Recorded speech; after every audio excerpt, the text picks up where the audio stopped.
You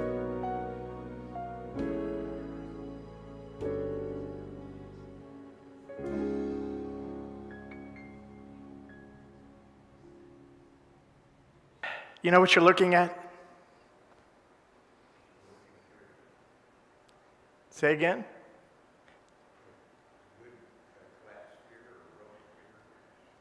Pier.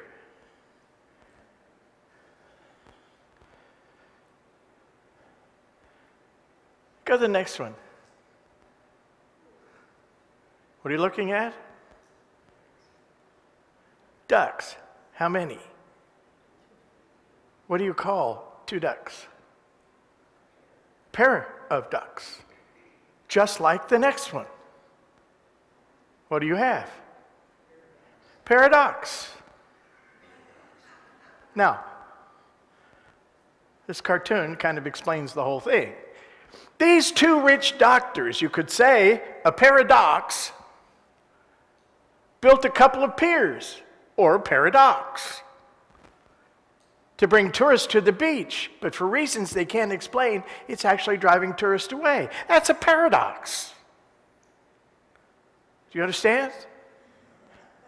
Paradox. A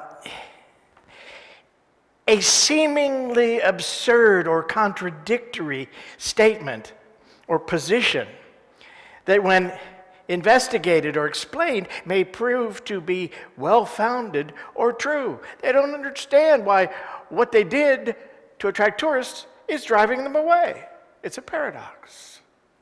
Of course, the pig in the next slide, next frame. Hey guys, what you talking about? A paradox, a paradox, paradox. And of course the mouse just kind of, I'm sure, shakes his head and said, my Monday's ruined. It's over my head. Yeah, a paradox. Something that on the surface seems absurd. And I've got a bunch of absurdities for you. Chris, would you play the video?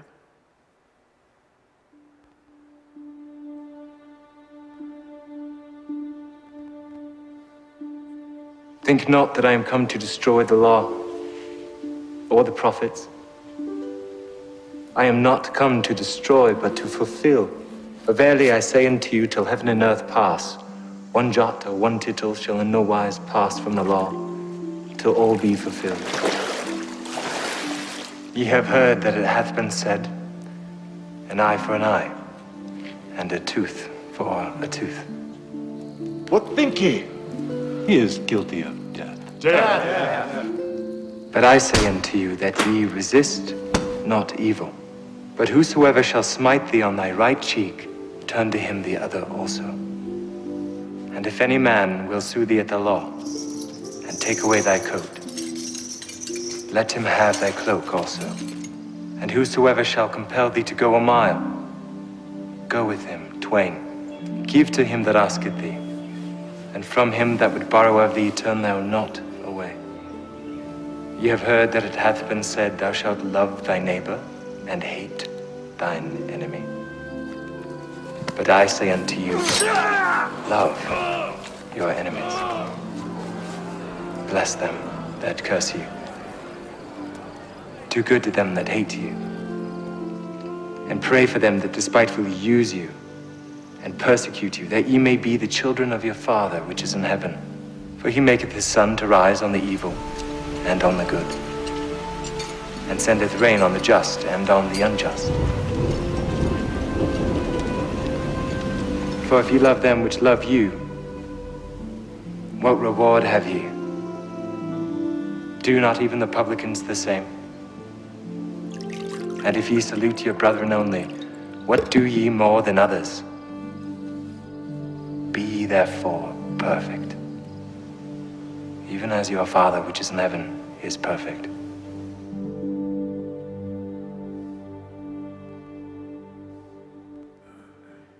Well, I heard a few things that in some of times in my life I would have told you were absolutely absurd. Yeah? He begins by saying, you have heard that it was said. He's talking about what used to be, the old state of consciousness or awareness. An eye for an eye and a tooth for a tooth. But I say to you, the revealer of the truth, the law, do not resist one who is evil. But if anyone strikes you on the right cheek, turn to him the other also. I can remember times in my life where I turned the other cheek, except it was more like, that's not non-resistance either, right? Because there's a message in that. Yeah, that's not what he means. He's talking about initially the Mosaic law. And in the law of Moses, it was about even exchanges. It was about getting even with another, getting even with your enemies, about retribution, revenge as part of a moral code practiced during what you could call barbarous times. Now, just think, it's 2,000 years after Jesus. What have we learned? We still have a tendency to do even exchanges. You know, you bite me, I bite you back. I remember in the 60s there was a book that was recommended to me. I read it, and at that time I thought, well, this is pretty hot. Don't get even, get ahead. It was called three-upmanship. Don't just get one ahead.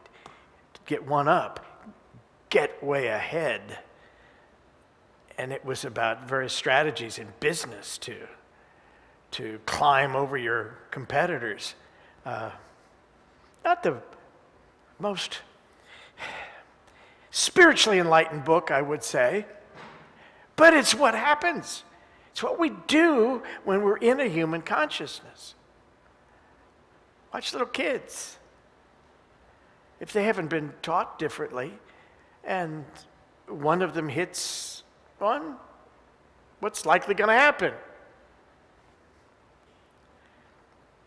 I can remember I had a period, I guess it was about fourth or fifth grade. Somebody was bullying me on the playground. And my father's advice, turn the other cheek. No, he did not say that. He said, well, what are you going to do about it? You need to take care of this. I'll tell you, the next time it happened, the bully ended up on the ground, and I was on top of him, walloping him on both sides of the head. And he never bothered me again. But it's not the most efficient way. It seems to be. It seems to be. But remember, life is consciousness, right? We bring things to us consciously or unconsciously by our thoughts, our attitudes, our beliefs about ourselves and about others. So we have drawn situations to us. So it's important for us to begin to understand that and face that situation from a different point of perspective. Turn the other cheek simply means change your perception. See this differently. Look at it from a different state of consciousness. Emmett Fox, he was a wonderful, wonderful teacher. I still think it's unfortunate he wasn't one of us, in that he was not ordained a unity minister. He wanted to be. And Charles Fillmore said no. He wanted to be ordained a unity minister without any training as a unity minister, and Charles Fillmore said no. But man, he drew crowds. He drew people. His books still. And there are organizations that tend to study those books. Sermon on the Mount, Ten Commandments. Because the truth in them is truth, and it works. He said, when we hold enmity for another, when you're about resentment and getting even, we bind that person to us as with chains of steel. Well, first off, if I make that human judgment and judge somebody as a rapscallion, I'm not even sure I know exactly what that means, but it sounds good. Why would I ever want to bind myself to that person with even a velvet cord, much less chains of steel? I would want to be separated from that.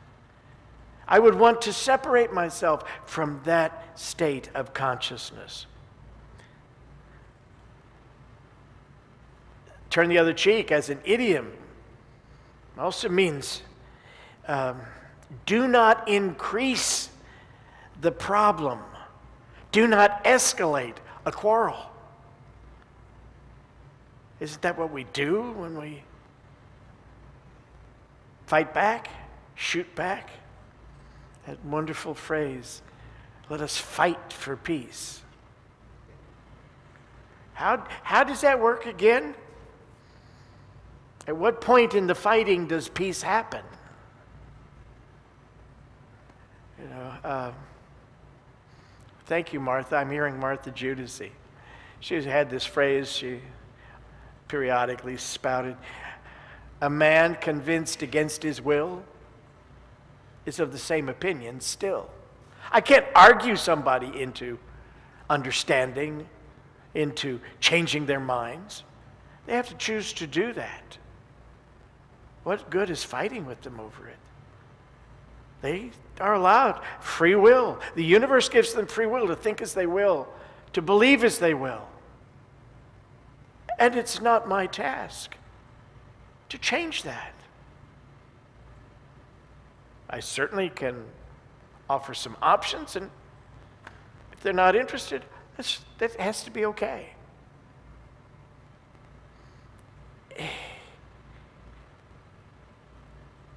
My folks, they took a trip once to Spain, and they actually saw a bullfight. And this reminded me of a bullfight. Doesn't the matador turn the other cheek? No, I'm not going to get up here and do a pirouette, but they step out of the path of the charging bull. They turn quickly so that it goes right past them.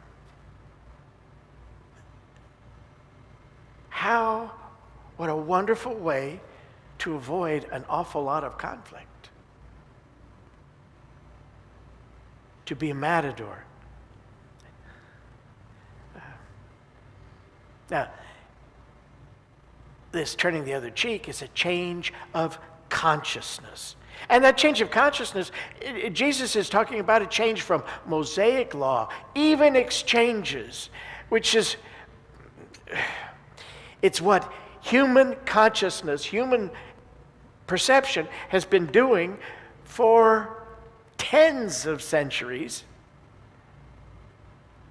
And he's offering another way that's based upon principles, that's based upon spiritual understanding, and a consciousness that is one of spiritual growth.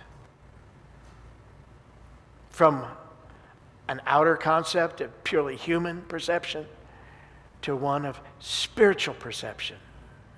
From human action to divine expression. Sometimes we call this the law of non-resistance. You have a toaster?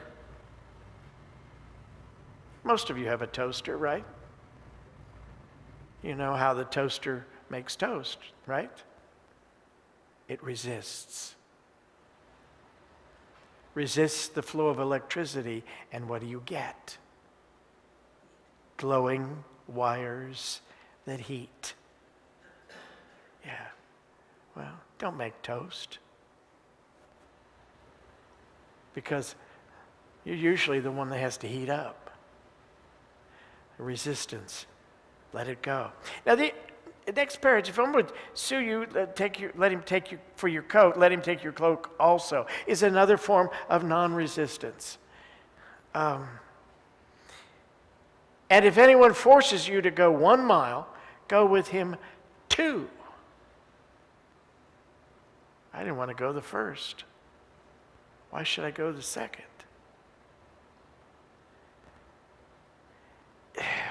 The second mile is to do something.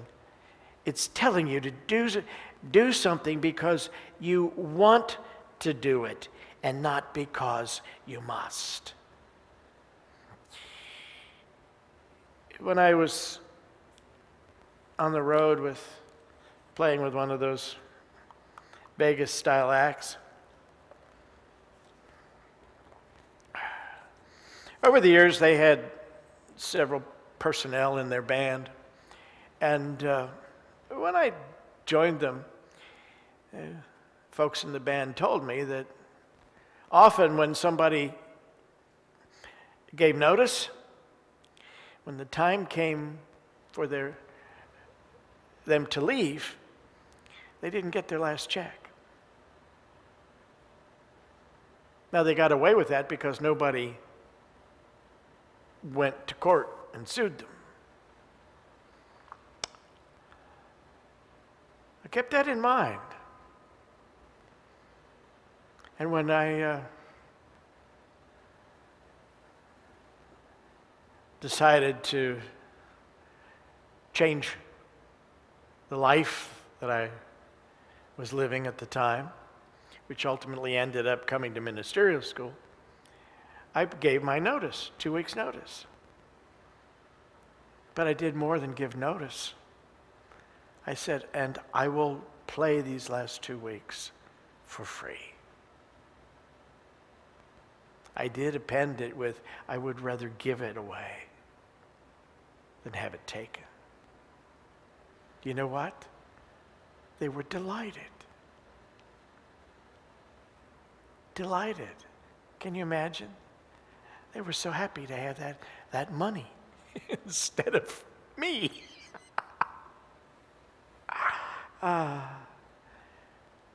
But I had no resentment. At the end of those 2 weeks, I walked away free.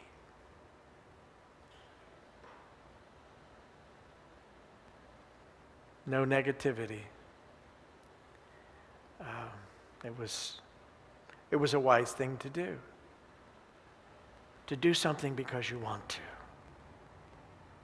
not because it's taken from you or you have to.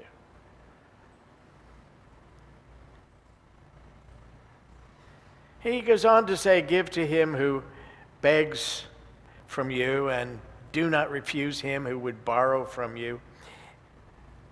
That's in verse 42. It's a restatement of a verse in Deuteronomy, one of your favorite books, I know.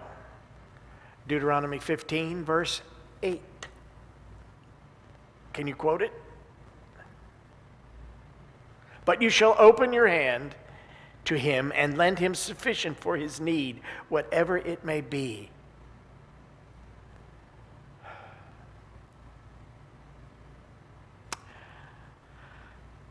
I'm going to admit that there are times that I fail to do this. I see a lot of opportunities, you know. Hey, can you spare a couple of bucks? I actually once had somebody on the street ask me for 20. I thought, things have gone up lately, have they not? There have been times where I've said no.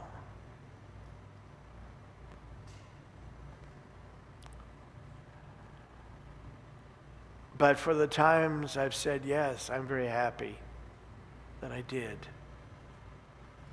Because you never know. You never know what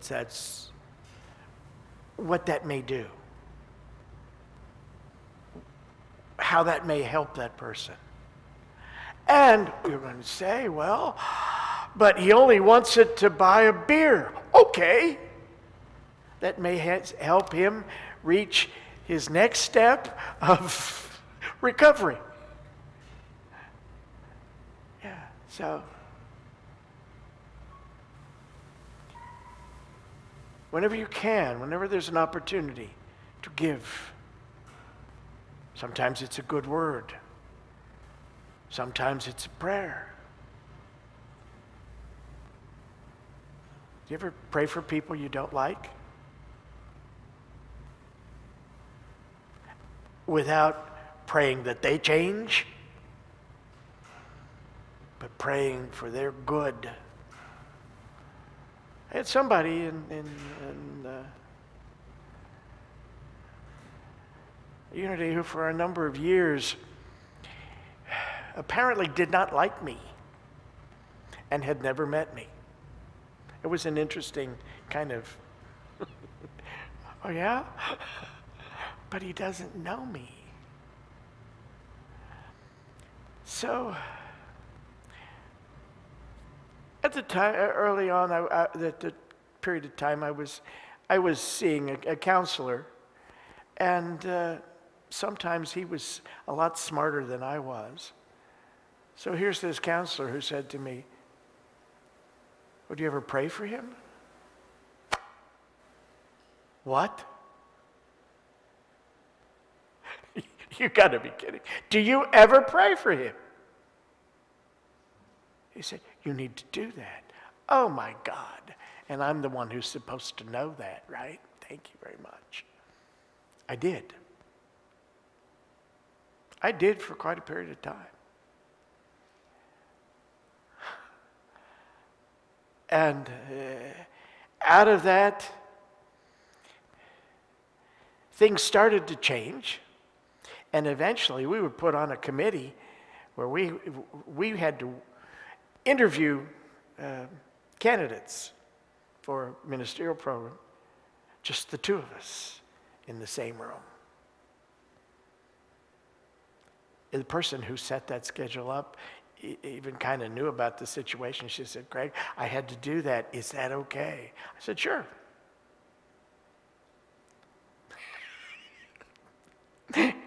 I will tell you, he ended up loving me. And at the end of that week, as we had our last meeting as a group, all of us who had interviewed, as I arrived and sat down at the table, there was a note on the table, and it was a love note. So let me tell you, it works. It does work. It's an important piece to do. When somebody asks you for advice, don't tell them what to do. I know that's something we want to do. But give them what is needed, which may be understanding. It may be one new thought. A lot of times we say we need this or that, and it looks like money or something, when what we really need is something else. We need to understand something about ourselves or understand something about our relationship to the universe. So don't give to need. Give what is truly needed. And that may take a little bit of thought. Maybe even a moment of saying, "Lord, show me what is truly needed here." A moment of silent prayer. We often, all of us, beg for things that are only symbols of what we truly want or need. So, be receptive. These words of Jesus, a paradox, or ducks, or docs. They're applicable not only in certain situations, but he knew that these were principles that were applicable to the whole range of action in our lives. In verse 43, you heard that it was said, "You shall love your neighbor and hate your enemy." Really? That's paradoxical. It seems absurd. But I say to you, love your enemies and pray for those who persecute you. Did I just not say that that works? So that you may be sons of your Father who is in heaven. For he makes his sun rise on the evil and on the good, and sends rain on the just and on the unjust. That you may be sons of your Father. Are you sons of God? Yes, you are. Do we always behave like it? No, we don't. We know so much better than we do at times. We know so much better than what we do.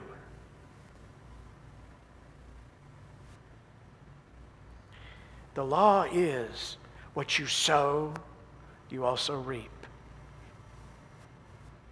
So give what you want to receive. Give what you want to come back to you in your life. He goes on and says, for if you love those who love you, what reward have you? Yeah. I only love the people who love me.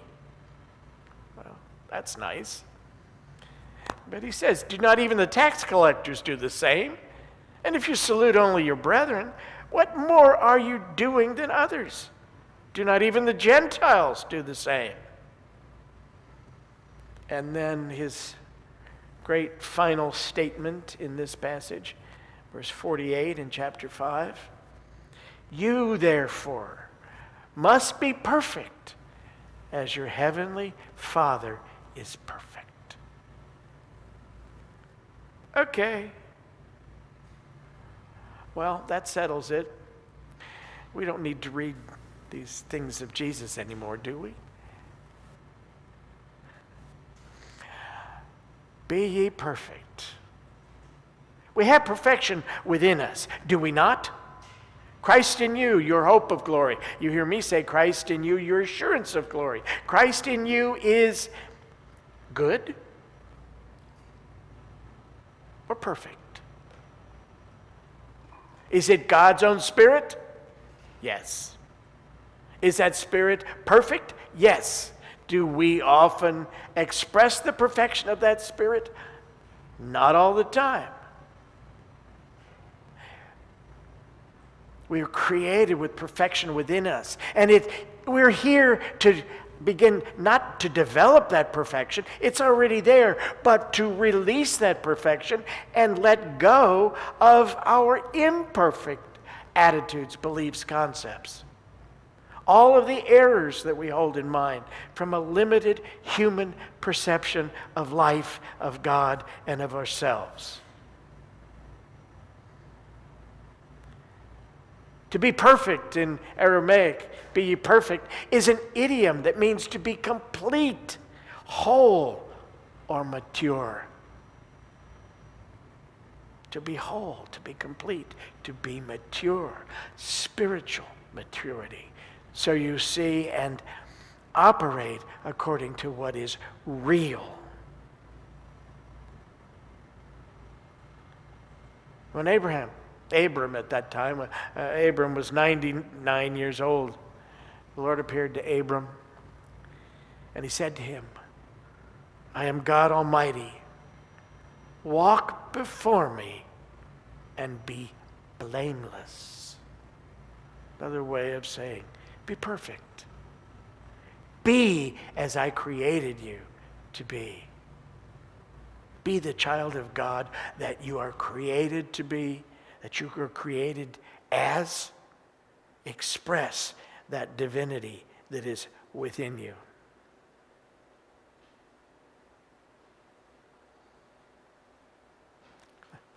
Paradox. They seem absurd. And yet, if what Jesus stated, and these words of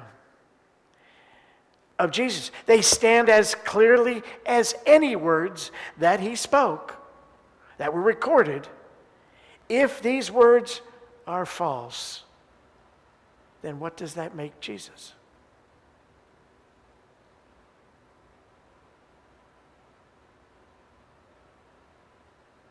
he's not false, because his words are true.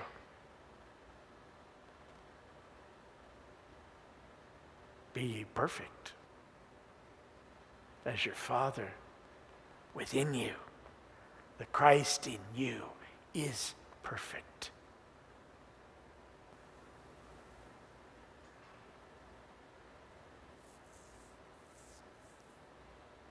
A lot of stuff comes out of that projector up in the balcony. And I can show you some beautiful pictures, or I could show you ugly pictures. The difference between them is whatever I present to the light in the projector. That light is just as beautiful behind those ugly pictures as it is behind those beautiful pictures. Think of those as states of mind, attitudes that we hold, beliefs we carry about ourselves or others or life. That divinity, that spirit behind us, is that white light of the projector that's just as pure as can be. We decide what gets projected out into the world. Co-creators with God, making order or chaos. All things considered, I prefer order. I invite you to close your eyes for a moment.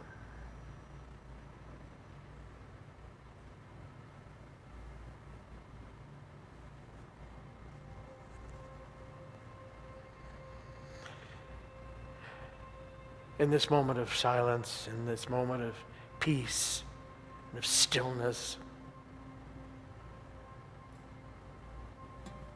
affirm within yourself, I let go and let God bring forth the highest and best for all concerned.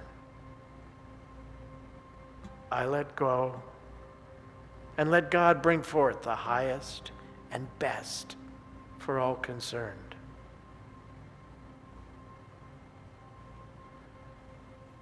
No outer circumstance or situation can cause me to take negative action unless I choose to let it. No outer circumstance or situation can cause me to take negative action unless I choose to let it. I choose to remain poised and centered in the awareness of God's abiding presence. I choose to remain poised and centered in the awareness of God's abiding presence. And I am at peace with myself and with others. And I am at peace with myself and with others. In this state of mind, only good can come forth for all concerned. In this state of mind, only good can come forth for all concerned.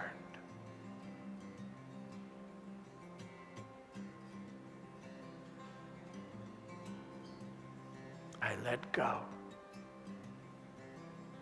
And I let God express His light, His love, His truth through me as I seek to allow that perfection of God to flow through me, to shine through me,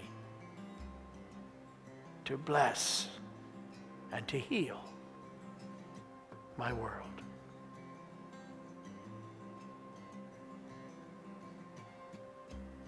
Amen.